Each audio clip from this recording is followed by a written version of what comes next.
સવારમાં હું નીકળી ગયો યાર ખેતર બાજુ. આપણે દરરોજ સવાર થઈને ખેતર બાજુ જાય, કેમ કે યાર જુવારની ધાર દેવાની હતી ને ત્યાં મને ખબર પડી કે યાર જીસુબુ આવ્યું છે.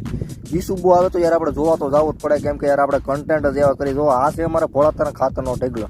ખાતર અમારે ત્યાં ભાઈ જવા જો એટલું, કેમ કે યાર ખાડું એટલું ને અમારે એની વાત જ ન પૂછો. ને પછી ભાઈ લઈ લીધું આપણી ખાતમાં જીસુબાને. જોવા લો જીસુબા નથી કહેતો ભાઈ, અમારે જીસીબી કેવું તો મજાક કરું. વર્ષો જૂની ખાડ હતી યાર. એ પછી આપણે બોરવાનું કામકાજ પણ કરવાનું હતું ને ભાઈ. યુવરાજભાઈ હતા આપણે ઓડિયન્સમાં.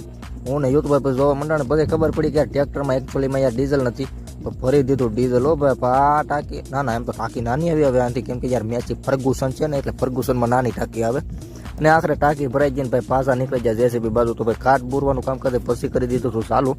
અને આમ થઈ જશે હા તો યાર આપણે બક્કાલો મૂકવાનો ટાઈમ થઈ ગયો એટલે નીકળી જાય ગામમાં. મૂકી બેઠા હતા ગામમાં યાર. એ બધું તો હાલ્યા કરશે, પણ પૂરો વ્લોગ આપણે આ ચેનલ ઉપર આવી જશે. તો આવો ફટાફટ પછી કહેતા નહીં કીધું નહોતું.